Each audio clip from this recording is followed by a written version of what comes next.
Eu quero andar como ele andou, pisar nas pegadas que ele deixou. Continuando então a Epístola de João, a primeira carta de João, capítulo 4, o verso 1. Amados, não creais em todo o espírito, mas provai seus espíritos são de Deus, porque muitos falsos profetas têm aparecido no mundo. Então, quando alguém fala uma mensagem, ou alguém diz, Deus está me revelando, ou aparece agora, não, eu estou cheio de espírito, prove, veja se isso é de Deus mesmo. Porque o que mais tem é falso profeta. Não engula tudo, confronte com a palavra, veja se é verdade. Versos 2 e 3. Nisto conhecereis o Espírito de Deus.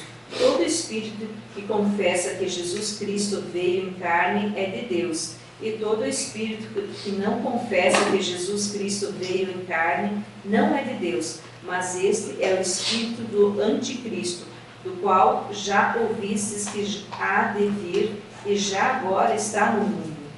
Então, se algum espírito lá tem dúvida, pergunta, Jesus Cristo veio em carne, tomou a forma humana, morreu na cruz e pagou os nossos pecados, se a pessoa negar, não é de Deus. Se for algum espírito da vida ali, diz que é o espírito que revela isso aqui, veja se vai falar. Se não for de Deus, não fala. Confronte, veja se é verdade, não engula tudo que alguém diz que veio de Deus. Você é responsável por olhar aquilo e confrontar. Será que essa pessoa crê? Será que ela confessa Jesus como Salvador? Será que ela entende que Jesus veio em carne? Será que esse espírito que estão dizendo que está falando por aí é de Deus ou é do inimigo? Está cheio de gente que às vezes está possessa e na igreja tem revelação. Eu conheço gente que é assim. Você fala, é forte? É? Então confronte os espíritos, confronte o que está sendo ensinado. Tem muito falso profeta, tem muito falso espírito, tem muito falso ensinamento, querendo trazer mentiras para o nosso meio. Verso 4. Vós sois de Deus, filhinhos, e já os tendes vencido, porque maior é aquele que está em vós do que aquele que está no mundo. Mas nós não precisamos ter medo, porque maior é o que está em nós do que o que está. Por isso que aquele que crê não fica mais possesso. Porque a casa está cheia. Porque houve conversão. Você agora é filho de Deus. O inimigo não tem mais vez. Maior é o que está em nós do que o que está no mundo. Nós não precisamos ter medo do inimigo, mas nós precisamos confrontar para ver se é verdade. Precisamos saber se aquilo é verdade. Verso 5. Eles são do mundo, por isso falam do mundo, e o mundo os ouve. É interessante, vocês já nos perguntaram assim, como que pode tanta gente ir atrás desse louco falando essas mentiras? Esse falso profeta, esse falso mestre. Por quê? Ele é do mundo e ele fala o que o mundo quer ouvir. Por isso que ele vai um monte de gente atrás, porque ele fala o que as pessoas querem ouvir. E as pessoas querem só aquelas coisas, não querem a verdade. Agora a gente não, a gente tem que ter uma responsabilidade. O que está sendo falado vem de Deus ou não? O que está sendo, o espírito que está por trás disso é de Deus ou não? Eu me submeto ao meu Deus e não a esses ensinos, não a esses erros. Versículo 6. Nós somos de Deus, aquele que conhece a Deus nos ouve, aquele que não é de Deus não nos ouve. Nisto conhecemos o espírito da verdade e o espírito do erro. Então, se nós somos de Deus, quando a gente fala as coisas de Deus, vai haver concordância. Agora, quando alguém não é de Deus, ele não vai concordar nunca. Porque o espírito que rege ele, aquilo que o domina, os seus pensamentos e as suas convicções são contrárias. Então nós temos que ter convicção. Eu sou de Deus, eu vou testar o que estou ouvindo, eu vou saber o que é. Eu não vou seguir qualquer espírito, eu não vou seguir qualquer ensinamento, eu não vou seguir qualquer coisa, qualquer modismo que surge, porque eu sou de Deus e eu vou seguir a Deus, e não essas coisas. Verso 7. Amemo-nos, amados, amemo-nos uns aos outros, porque o amor é de Deus, e qualquer que ama é nascido de Deus e conhece a Deus. Então esse amor que está falando não é o amor de emoção, é o amor de convicção. Eu posso amar uma pessoa que eu nunca vi na frente, orando por ela, porque ela está lá no hospital, e isso é uma entrega em amor, porque eu tiro do meu tempo para clamar ao meu Deus por alguém que eu nunca vi na frente. Agora, o amor humano, ele sempre é baseado em sentimentos. E os sentimentos são assim, ó. Um dia você ama, outro dia você odeia. Então, Deus está falando que o amor procede de Deus. Quando Deus está diante de nós e Ele mostra o seu amor nas nossas vidas e nós o conhecemos, nós o adoramos por aquilo que é, o seu amor jorra no nosso coração, onde nós podemos estender a mão a alguém que nunca vimos na frente.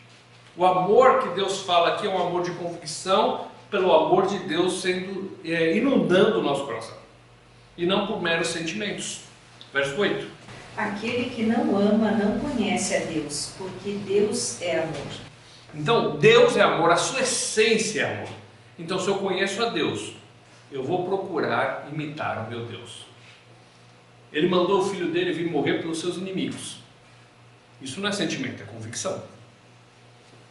Deus nos ama tanto que deu a sua vida por nós. Cristo nos ama tanto que deu a sua vida por nós. E aí, nós podemos agora entregar da nossa vida ao Senhor, estendendo a mão ao nosso próximo. Versículo 9. Nisto foi manifestado o amor de Deus para conosco.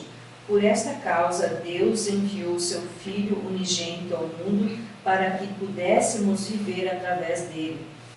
Então, Deus nos amou, mandou seu Filho vir ao mundo e nós vivemos através dele. A nossa vida não é mais no que eu sinto, no que eu acho, no que eu quero, mas no que o Senhor pede de mim.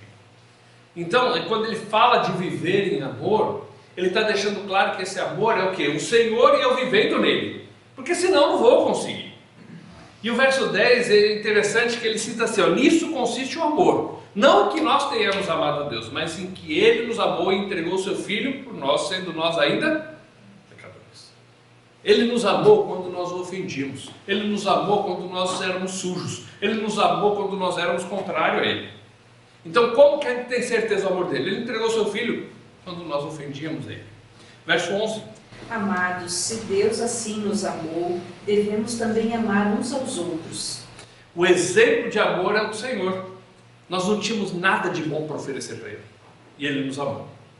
A mesma coisa Ele está falando para nós. O seu vizinho, o seu próximo, o seu amigo não tem nada de bom para oferecer para você às vezes. Pelo contrário. Mas não se deixe levar pelos sentimentos do que você acha dele. Simplesmente siga o meu exemplo e ande como eu andei. Quando Cristo estendeu a mão para pessoas que às vezes estavam falando mal dele. Quando Deus pega e manda o seu Filho por nós, que o ofendíamos. Então, pela convicção de um Deus que nós amamos, e que nós o servimos, e que Ele na sua essência é amor, nós seguimos os seus passos e procuramos amar o nosso irmão. Verso 12. Ninguém viu a Deus em tempo algum. Se amamos uns aos outros, Deus habita em nós, e o seu amor é aperfeiçoado em nós. Então, veja só que eu não via Deus. Como que ele está falando o seguinte, então, você vê o seu próximo. Ame a Deus amando o seu próximo. Ame a Deus estendendo a mão ao seu próximo. Ou seja, o amor de Deus vai sendo aperfeiçoado em nós pela prática da vida cristã e pela prática do que Deus pede das nossas vidas. Versículo 13. Nisto sabemos que habitamos nele e ele em nós, porque ele nos deu do seu Espírito. Que é uma prova de que somos dele, que ele habita em nós. O Espírito Santo habita dentro de nós. Ele dá o Espírito Santo como segurança para nós. Como nós sabemos que permanecemos nele? O Espírito Santo mora dentro de nós. É o penhor da herança.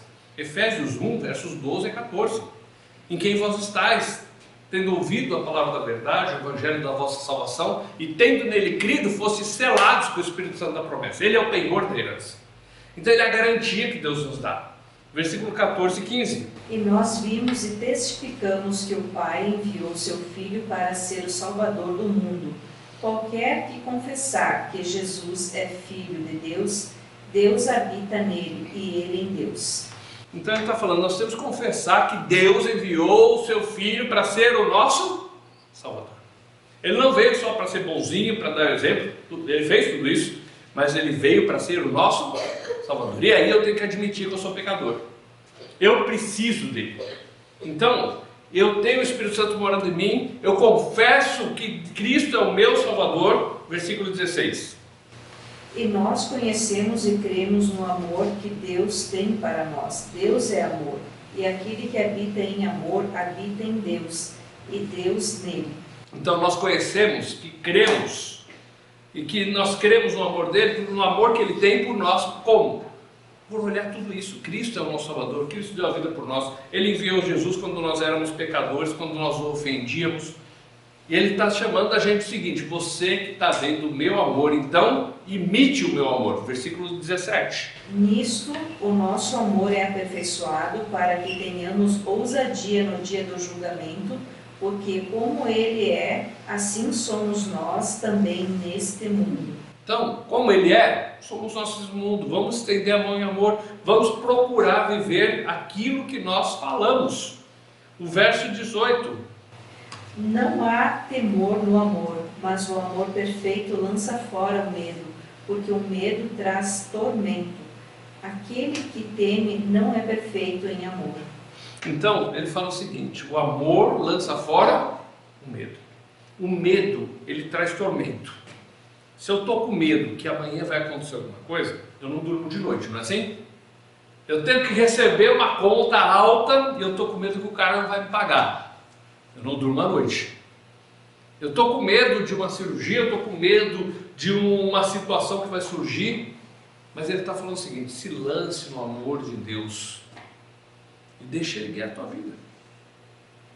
Versículo 19 fala assim: nós amamos porque ele nos amou primeiro. Nós não temos capacidade de amar. Nós não temos capacidade de amar o nosso próximo. Com muita dificuldade a gente ama o cônjuge. Às vezes vive brigando, não é? Mas o Senhor está falando: nós podemos amar como reflexo, como resultado do amor dele para conosco. Nós amamos a Deus porque ele nos amou primeiro. Nós podemos amar o outro porque ele nos amou primeiro. O amor a Deus, ele é refletido de várias formas. Ele é refletido por guardar os mandamentos. Veja que tem horas que ele fala de amar o próximo, mas muitas vezes ele está falando de amar a Deus, guardando os seus mandamentos, andando como ele andou, andando na luz e não nas trevas, confessando os nossos pecados, admitindo que ele está certo e eu estou errado. Isso é amor a Deus. E aí, se eu amo a Deus, eu também procuro amar o meu próximo, não porque ele merece, mas porque Deus me amou primeiro, como reflexo do amor dele na minha vida. Versos 20 e 21. Se um homem diz, eu amo a Deus e odeia seu irmão, é mentiroso, porque se ele não ama seu irmão, a quem viu, como pode amar a Deus, a quem não viu? E este mandamento temos dele, que aquele que ama a Deus, ame também o seu irmão. Então, ele está falando o seguinte: você diz que ama a Deus, que não viu, e você odeia o seu irmão que você está vendo. Não é incoerente isso? E aqui o ponto não é amar de paixão pela pessoa, é do estender a mão, de estender o perdão. Agora, eu odeio o meu vizinho, eu odeio o meu cunhado, eu odeio minha sogra, eu odeio, e vai indo, né? Como que eu posso amar Deus se eu odeio todo mundo? Como o amor de Deus está em mim, se eu só derramo, destilo ódio das minhas palavras do meu coração? A boca fala do que o coração está cheio. Do tesouro do coração é que nós tiramos os maus pensamentos e as coisas ruins, como Jesus disse. Em Provérbios diz assim, sobre tudo que se deve guardar, guarda o teu coração, porque dele procedem as saídas da vida. Então, se eu estou em Deus, o Espírito Santo habita em mim, Deus é amor, então como que eu posso destilar ódio das minhas palavras e do meu coração? Capítulo 5, versos 1 e 2. Todo aquele que crê que Jesus é o Cristo é nascido de Deus, e todo aquele que ama aquele que o gerou, também ama o que dele foi gerado. Nisto sabemos que amamos os filhos de Deus, quando amamos a Deus e guardamos os seus mandamentos. Então ele está falando, olha, nós temos que amar os filhos de Deus, porque são nossos irmãos, gostando ou não. E aí ele está falando, só como que nós mostramos que nós amamos? Guardando os mandamentos. Qual um dos mandamentos que ele põe? Ame o seu próximo, ame o seu irmão. Então eu faço por causa do Senhor, em obediência ao Senhor, e não porque eu estou cheio de sentimentos bons pela pessoa. Versículo 3. Porque este é o amor de Deus, que guardemos os seus mandamentos, e os seus mandamentos não são pesados. Tá. Então, o amor de Deus, ele ele é refletido como pela forma como eu guardo aquilo que ele pede de mim. Ele fala, aquele que me ama, guarda os meus mandamentos. Jesus falou isso. E aqui se repete. E aí tem interessante que João escreveu também, está no Evangelho de João. E aí ele fala, os seus mandamentos não são pesados. E aqui não está falando especificamente dos 10 mandamentos, dos mandamentos de Cristo, como um todo. Ama o teu próximo, e tudo que ele falou e tudo que ele ensinou. Agora, o mandamento de Deus se torna pesado quando eu estou disposto a fazer pela força, por aquilo que é um peso para a minha vida. Quando eu permaneço nele e no amor dele, e eu entendo o amor dele e o conheço, fazer o que ele pede de mim é um ato de amor e não de pesar. Fazer o que ele pede de mim é um prazer e não um peso. Então ele está dizendo o seguinte, o amor que eu tenho para com Deus, ele vai ser refletido pela minha conduta e por seguir aquilo que ele fala. E se eu faço por amor, isso não é peso, isso não é difícil, isso não é pesado, isso não é penoso. Pelo contrário, é prazer fazer a vontade de Deus. Versículo 4. Porque todo o que é nascido de Deus vence o mundo, e esta é a vitória que vence o mundo, a nossa fé. Então nesse mundo tem muitas coisas, a gente só vai vencer o mundo pela nossa fé. Se a gente é nascido de Deus, se a gente é filho de Deus, a gente ama a Deus, guarda os seus mandamentos não são penosos para nós, pesados para nós, porque nós fazemos por amor e não por obrigação. E ele está dizendo, a nossa fé vai vencer esse mundo. O mundo jaz no maligno, o mundo é difícil, o mundo tem injustiça. E como que nós vencemos? Pela fé. Nunca vamos vencer pela nossa força. Versículo 5. Quem é o que vence o mundo, senão aquele que crê que Jesus é o Filho de Deus? Então, quem que pode vencer o mundo? Só aquele que crê que Jesus é o Filho de Deus. Senão, ele não vai vencer esse mundo. Versículo 7. Porque 3 são os que dão testemunhos no céu: o Pai, a Palavra e o Espírito Santo. E esses 3 são um. Então, o Pai, a Palavra ou o Verbo. Lembra lá João capítulo 1? No princípio era o Verbo estava com Deus, o Verbo era Deus. Em 1 João capítulo 1, verso 1, ele fala que apresenta Jesus como a Palavra, como o Verbo, o Logos de Deus. E é interessante que esse texto fala claramente, os 3 são Pai, Filho, Espírito Santo. É um texto que serve de prova bem clara e evidente sobre a Trindade e a doutrina que Deus estabelece. O Pai, o Filho e o Espírito Santo são e eles testificam. Versículo 9. Se recebemos o testemunho dos homens, o testemunho de Deus é maior, porque este é o testemunho de Deus, que ele testificou de seu Filho. Então, alguém fala alguma coisa para a gente acredita no que ele falou. Como que você sabe disso? Eu vi. Eu acredito. Então, porque ele falou. Eu acreditei no que ele disse. O que Deus diz é muito maior do que o que uma pessoa diz. Se eu aceito o testemunho de um homem, o testemunho de Deus é muito mais valioso, é muito maior do que o testemunho de um homem. E o verso 10 fala assim, aquele que crê no Filho de Deus tem em si mesmo testemunho. Aquele que não crê o faz mentiroso, porque não crê no testemunho que Deus dá acerca do seu Filho. Ou seja, quem que tem o testemunho? Aquele que crê. Se a gente crê em Cristo, a gente tem esse testemunho que Deus deu acerca do seu Filho. E que testemunho é esse que ele deu acerca do seu Filho? Versículo 11. O testemunho é esse, que Deus nos deu a vida eterna e essa vida está no seu Filho. Então, a vida eterna está no Filho de Deus, em Jesus Cristo, que pagou os nossos pecados. Nós temos que acreditar naquilo que ele disse. O versículo 12 fala assim, é simples, quem tem o Filho tem a vida, quem não tem o Filho de Deus não tem a vida. É uma lógica muito simples essa. E por que ele escreveu tudo isso? O verso 13 fala, estas coisas os escrevi a fim de saberdes que tendes a vida eterna, a vós outros que credes em nome do Filho de Deus. É certeza absoluta, nós podemos ter certeza, essas coisas estão escritas para a gente ter certeza que a gente tem a vida eterna. Por causa de Jesus Cristo, não por causa de nós. E nós devemos permanecer nele, que permanecendo nele vai produzir o fruto adequado.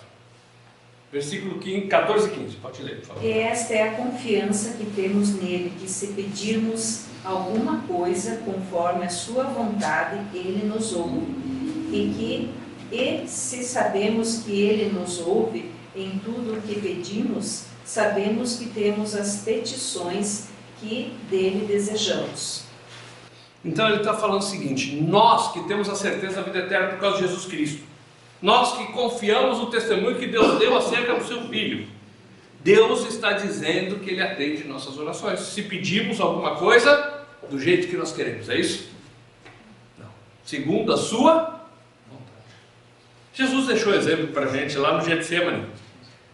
Não seja feito o que eu quero, mas o que tu queres. Então, quando nós pedimos algo, Deus nos ouve. Mas se é de acordo com a vontade dele. Se é para os nossos prazeres, para aquilo que nós queremos, para o nosso orgulho, Ele não precisa atender. Mas Ele está dizendo que Ele tem prazer em atender os pedidos, que estão de acordo com a vontade dele. Às vezes a pessoa está pedindo, Deus, eu queria tal coisa. E aí Deus fala assim, você não conhece o dia de amanhã. Isso vai destruir a tua vida, eu não vou te dar, meu filho. E a gente fica bravo com Deus, e Deus está demonstrando o seu amor, porque a vontade dele para a gente sempre é boa, perfeita e agradável. Às vezes, na hora que ele diz não, a gente não gosta, mas o resultado final vai ser bom, vai ser perfeito, vai ser agradável. Então ele está falando que ele ouve as nossas orações, ele atende, ele tem prazer em atender nossas orações, mas de acordo com a sua vontade. Verso 16 e 17. Se alguém vir o seu irmão pecar um pecado que não seja para a morte, deverá orar, e Deus dará vida àquele cujo pecado não é para a morte. Há um pecado que leva à morte, eu não digo que se deve orar por este. Toda a injustiça é pecado, e há pecado que não é para a morte. Então ele fala de alguma coisa muito específica. Você viu alguém pecar, alguém errou, olhe para essa pessoa. Agora ele está dizendo, tem pecado que é para a morte, ou seja, a consequência dele é que a pessoa vai morrer por consequência do seu pecado. Ele está falando, nem ore, não adianta você orar porque eu não vou ouvir. Porque aquele castigo está determinado para aquele propósito, para aquela situação. A Bíblia não fala qual é o pecado para a morte aqui. Fala alguma coisa? Só fala que há pecado para a morte. E geralmente a pessoa sabe. A pessoa está lá no leite de morte e fala, eu sei que é por causa disso. Eu sei porque foi isso que eu fiz. Mas ele está dizendo o seguinte, você viu alguém cair, alguém deslizar? Tenha compaixão e ore por ele. Deus sabe o que é pecado para a morte ou não. A gente não. Agora, se a gente está vendo que é uma coisa realmente que a mão de Deus pesou e que realmente a pessoa vai morrer, não tem por que orar, porque Deus não vai atender, porque Ele vai atender segundo a vontade dele. Versículo 18. Sabemos que todo aquele que é nascido de Deus não peca, mas o que é gerado por Deus guarda-se a si mesmo e o maligno não lhe toca. Então, como que eu vivo uma vida para o diabo não ficar me incomodando? É simplesmente, eu sou nascido de Deus, eu não vivo na prática do pecado. De novo, é aquela ideia da continuidade. Eu não vivo praticando o pecado. Agora, quando eu vivo praticando o pecado, eu estou na boca do leão. Eu estou fora da proteção de Deus. Aí eu sofro as consequências daquilo por causa da minha culpa. Então Deus está deixando claro, quando a gente vive uma vida que agrada a Deus, quando a gente não se acomoda no pecado, a gente não dá margem para o inimigo vir e destruir nossa vida. Agora, quando eu vivo na prática do pecado, eu estou abrindo a porta para ele entrar e arrebentar comigo. É a mesma coisa que você pegar, passar do lado da jaula do leão, abrir a porta e pôr a cabeça para dentro. Não dá para brincar com o pecado. O pecado vai destruir nossa vida. Verso 19. Pode falar. Esse versículo anterior que fala que tem pecados que é para a morte. Isso. Tá. Se a pessoa segue ou... Então, parece, o que parece pela continuidade, para o pessoal que está em casa entender, vou repetir aqui, tá? Então, a pergunta é assim, esse pecado para a morte, se ela continua nele ou não? Então vamos pegar a sequência, fala no 16 e 17, para orar, se você viu alguém deslizando, mas tem pecado que é para a morte que não é para orar. E logo em seguida ele fala, aquele que é nascido de Deus não vive na prática do pecado. Então parece que realmente é uma associação que não é para não deslize essa questão daquele pecado para a morte, mas sim o quê? Uma vida dedicada ao pecado que como consequência vai ser a morte. Mas é uma boa observação. Verso 19. E nós sabemos que somos de Deus e que todo mundo jaz no maligno. Nós sabemos que somos de Deus, mas o mundo está no maligno. Aí como que eu vou amar o mundo? Por isso que ele fala lá no capítulo 2 e 3, fala, não ame o mundo, ame a Deus. Não ame as coisas que estão no mundo, porque o mundo jaz no maligno.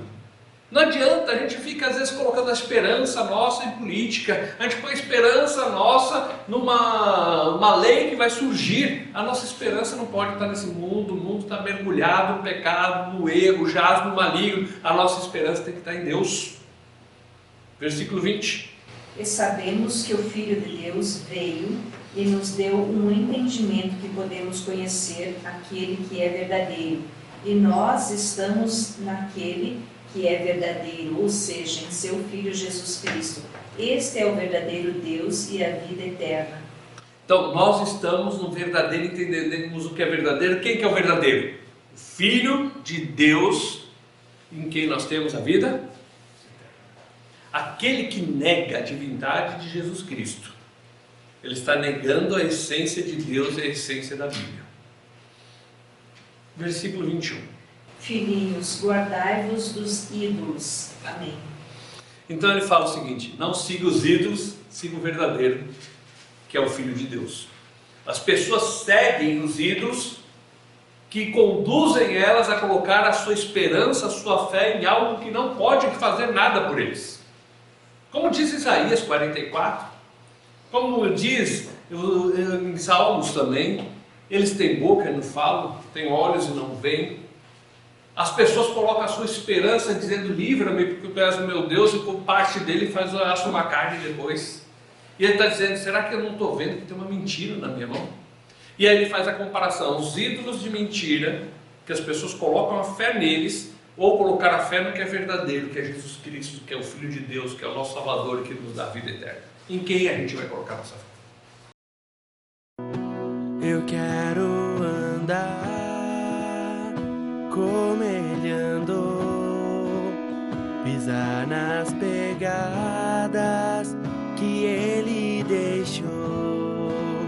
Eu quero olhar como ele olhou, olhar sem maldade, com os olhos do amor.